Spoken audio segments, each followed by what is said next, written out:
Donc,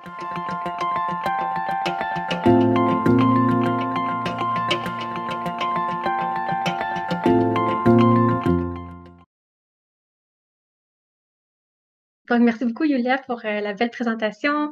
Merci aussi au RQRD là, pour cette opportunité. C'est toujours très agréable d'avoir un espace là, pour se présenter aussi, présenter les travaux.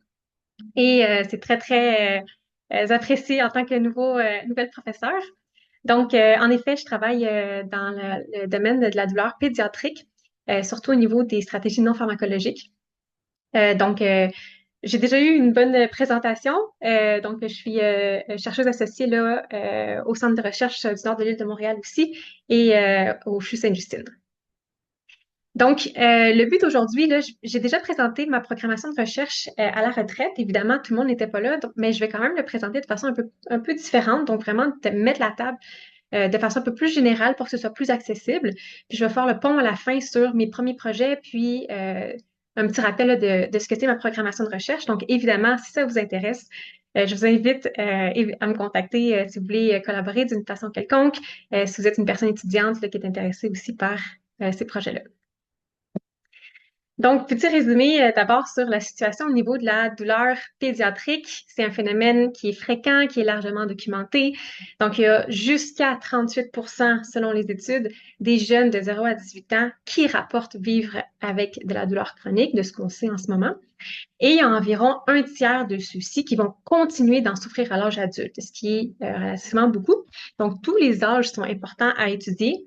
Moi, j'ai décidé de me concentrer sur cette période qui pourrait être un peu plus charnière pour éviter la persistance à l'âge adulte et peut-être pour contribuer à la prévenir. Donc, c'est pas une douleur qui est seulement une expérience physique. On est beaucoup à le savoir déjà. Elle a des répercussions majeures sur la vie scolaire, sur la vie familiale, sur la vie, sur l'aspect psychologique d'une personne. Puis la littérature remonte de plus en plus clairement que la douleur pédiatrique, elle est fortement influencée par des facteurs psychosociaux. Donc là, par exemple, l'anxiété, la détresse psychologique, c'est des prédicteurs de l'anxiété, de la persistance, de la douleur, de l'intensité et la persistance. Puis les attentes jouent également un rôle central. Donc, Yulia vous l'a dit, je m'intéresse beaucoup aux attentes, puis à l'effet placebo, à la relation là, entre une personne soignante et une personne qui reçoit les soins. On sait que l'effet placebo en soi, ils peuvent moduler la douleur avec des réseaux attentionnels et émotionnels dans un contexte où on donne un faux traitement, par exemple. Donc, c'est souvent à ça qu'on pense. Mais tous les mécanismes derrière ça sont aussi vrais dans la vie de tous les jours, dans le domaine clinique aussi. Donc, nos attentes sont modulées pas seulement par quelqu'un qui nous offre une fausse pilule, mais aussi par beaucoup d'autres choses autour de nous. Puis, c'est à ça que je m'intéresse là, particulièrement. Donc, ça a vraiment toujours été central dans ma recherche, la modulation des attentes d'un individu tout au long de mes études-là. Donc, j'ai commencé par investiguer vraiment spécifiquement l'influence d'une personne qui a un rôle d'autorité ou d'expert dès ma maîtrise. Je me suis intéressée à l'influence que peut avoir un enseignant sur le risque de décrochage scolaire de certains jeunes à risque. Mais dans cette étude-là, on s'est rendu compte que ce qu'on mesurait, c'était la qualité de la relation en soi, donc chaleureuse ou conflictuelle. Puis ça, c'est pas suffisant pour faire une différence.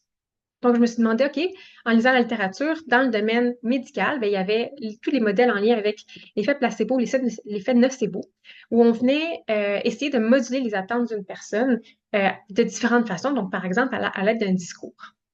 Donc, pour cette raison-là, j'ai travaillé sur l'effet placebo-nocebo, sur la douleur, la tension. J'ai vraiment voulu comparer l'influence d'un discours positif versus un discours négatif d'un adulte qui se présente comme un chercheur. Donc, c'est un adulte en posture d'autorité. Dans l'objectif de moduler les attentes d'un enfant quant à son expérience de douleur puis ses habiletés d'attention. Donc, je voulais comparer vraiment le domaine médical au niveau de la douleur et les habiletés nécessaires au milieu scolaire, donc l'attention, pour voir si, pour avoir un indice sur mes résultats précédents, est-ce que c'est quelque chose qui s'applique un petit peu moins dans ce domaine-là ou en fait c'est vraiment juste la façon de mesurer la relation. Donc, différents paramètres qui seraient importants. Selon cette étude-là, le discours a bel et bien eu un impact dans les deux contextes. Donc, les enfants qui percevaient moins de douleur et avaient un meilleur score pour leurs habiletés d'attention, quand l'adulte avait un discours qui venait créer des attentes positives ou qui visait à créer des attentes positives, comparativement au discours qui visait à créer des attentes négatives. Donc, j'ai voulu aller un peu plus loin, mais j'ai fait face à les limites de la recherche en pédiatrie à ce moment-là. Donc, il a fallu que je me tourne un peu plus vers les adultes pour mieux comprendre certains phénomènes, puis essayer de les ramener dans le domaine de l'adolescence, puis ensuite de l'enfance. Donc, d'abord, j'ai fait, comme ça a été mentionné, un cours post-doctorat. Puis, je me suis vraiment concentrée sur un projet chez l'adulte où on s'est intéressé à évaluer si le fait d'avoir certaines cognitions négatives avait vraiment un impact sur l'amélioration des symptômes d'une personne qui a de la douleur chronique pendant qu'elle suit un traitement pour la douleur. Donc, mon étude précédente au doctorat, c'était vraiment mécanistique, donc avec de la douleur aiguë. Mais là, est-ce que c'est quelque chose qu'on voit vraiment au niveau de la douleur chronique? Puis est-ce que ça influence quelqu'un qui suit déjà un traitement pour la douleur puis qui devrait avoir une amélioration des symptômes? Ce qu'on a observé, c'est que, surtout au niveau de l'aspect de l'intensité de la douleur, mais surtout des conséquences fonctionnelles de la douleur, le fait d'avoir certaines cognitions négatives, justement, qui peuvent être influencées par nos attentes et par tous les facteurs autour qui modulent nos attentes, euh, c'était associé à une réduction de l'amélioration des symptômes. Donc, c'est pertinent de continuer là-dedans puis d'approfondir un peu plus pour vraiment évaluer est-ce que c'est les attentes négatives qui sont associées à ces cognitions négatives-là ou pas. Puis j'ai voulu aller encore une fois là, un petit peu plus loin là, avec une chercheuse spécialisée dans le domaine. Puis là, dans le cadre de mon deuxième postdoctorat, j'ai collaboré sur des projets variés, donc sur l'effet des traumas à l'enfance, l'empathie, la peur, l'anxiété, comment ça pouvait moduler les attentes, mais surtout sur l'apprentissage social. Donc, comment le fait de faire un apprentissage social implicite, donc sans qu'on dise à quelqu'un, ah, ça devrait t'aider, ça devrait faire en sorte que tu vas avoir plus mal ou moins mal. Donc, le fait de vraiment apprendre en fonction de ce qu'on voit autour de nous dans un contexte d'apprentissage social, mais est-ce que ça peut moduler nos attentes et moduler notre expérience de douleur? Donc, ce qu'on a observé, c'est qu'effectivement, l'apprentissage social euh, influence l'expérience de la douleur. Donc, on peut avoir tendance à avoir plus ou moins mal selon ce qu'on observe autour de nous, selon les autres personnes qu'on observe autour de nous, puis l'expérience des autres personnes qu'on observe autour de nous. Ça, c'est particulièrement important dans le contexte du programme que je vais vous présenter aujourd'hui, parce que quand on est jeune, les attentes, on ne les crée pas soi-même de façon principale. On est beaucoup influencé par notre entourage. Donc souvent, au départ, les parents sont le reflet de nous-mêmes et ensuite, ça devient des personnes dans notre entourage un peu plus large.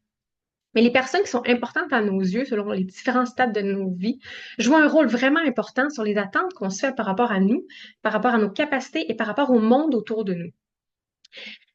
Donc là, à l'enfance et à l'adolescence, le contexte social joue un rôle déterminant. Et contexte social, je parle de le contexte social de ces personnes-là, donc pas nécessairement de la société macro. Et les milieux principaux de ces jeunes au primaire et au secondaire, c'est vraiment l'école et le milieu familial. Donc, il y en a qui ont aussi des activités parascolaires régulières, mais c'est vraiment pas le cas de tout le monde. Mais on sait déjà que l'école peut être à la fois un facteur de stress puis un lieu de repérage et d'intervention potentielle, mais c'est encore très, très peu étudié. Puis de la même façon, les interactions familiales, ils peuvent soutenir l'enfant ou au contraire accentuer son expérience douloureuse. Et là, peut-être que vous y pensez déjà, ça s'inscrit très bien dans le modèle psychosocial. Donc, c'est quelque chose qui est mis de l'avant de considérer les différents facteurs dans la vie d'une personne. Euh, mais ce qui est important à retenir, qui souvent est pas approfondi autant qu'on le voudrait, même si on a tous plein de bonnes intentions, c'est l'aspect d'interaction. Donc, dans la population pédiatrique, ces interactions-là sont pas encore aussi bien étudiées qu'on le voudrait. Ça signifie que oui, on peut examiner les impacts physiques de la douleur physique sur les facteurs psychosociaux, puis on évalue un petit peu comment les facteurs psychosociaux modulent la douleur, mais il faut aller plus loin. Donc, il y a certaines expériences d'adversité qui sont vécues dans l'enfance qui peuvent précipiter l'apparition de symptômes somatiques à l'adolescence, comme des douleurs physiques ou médicales sans cause médicale apparente. Une exposition à des traumas, par exemple, puis la présence de problèmes de santé mentale dans la famille sont significativement associés à un risque et une intensité plus élevée de douleur chronique au début de l'adolescence. Donc, plutôt que d'être juste quelque chose qui module la douleur, ben, peut-être que ça contribue à son apparition. Et ça, on ne le sait pas encore assez. Tout ce qu'on sait en ce moment, ou ce qu'on sait de façon principale, c'est que chez les jeunes, le stress de vie, donc notamment scolaire, familial, ben, c'est corrélé à une prévalence potentiellement corrélé à une prévalence accrue de symptômes somatiques qui incluent la douleur.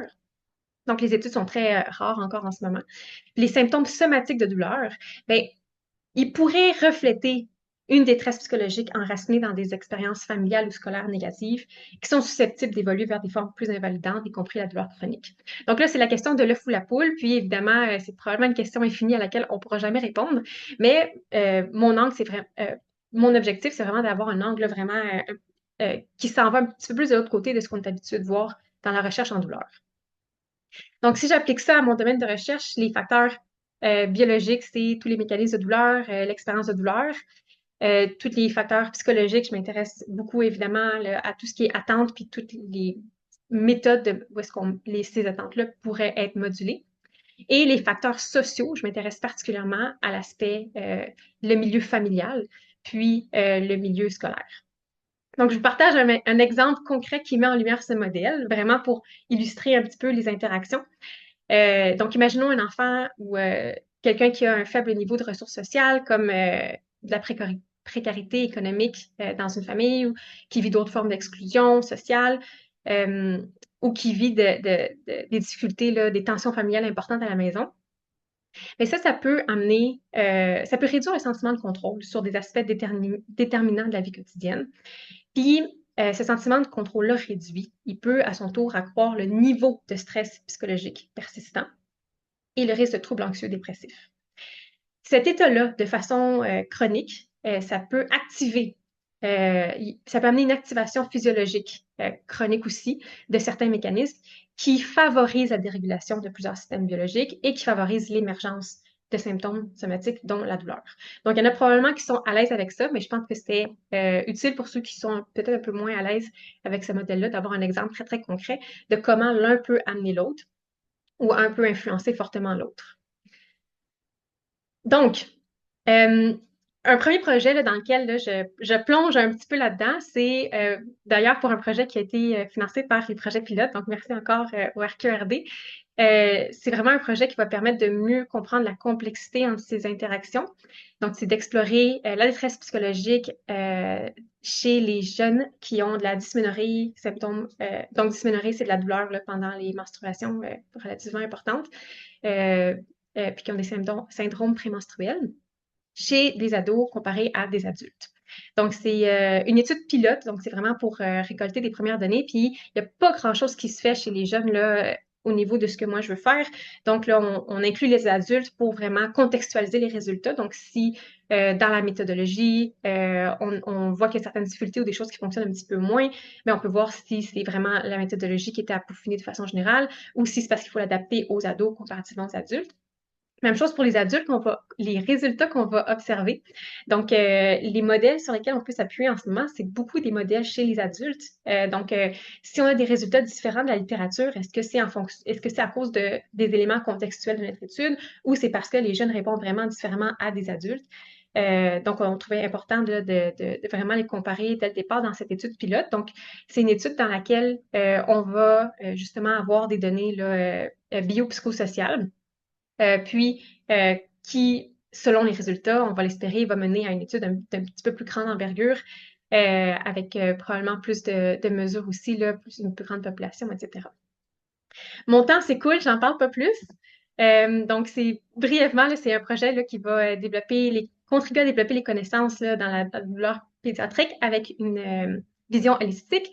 Ça va approfondir la compréhension d'expériences de douleur chez les adolescentes avec des menstruations. Et puis, au niveau clinique, ben, l'objectif, c'est de contribuer à pointer des facteurs clés à considérer pour les futures recherches en prévention, mais aussi là, dans le domaine clinique.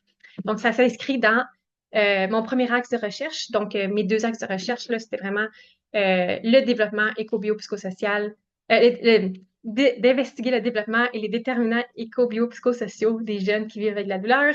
Et ça va contribuer à pouvoir développer mon deuxième axe, qui est vraiment d'évaluer au niveau clinique les stratégies non pharmacologiques interdisciplinaires qu'on peut vraiment mettre en place. Mon temps est écoulé, donc merci à tous et à toutes. On peut passer tout de suite à la période de questions-discussions, puis approfondir différents sujets là, selon vos intérêts.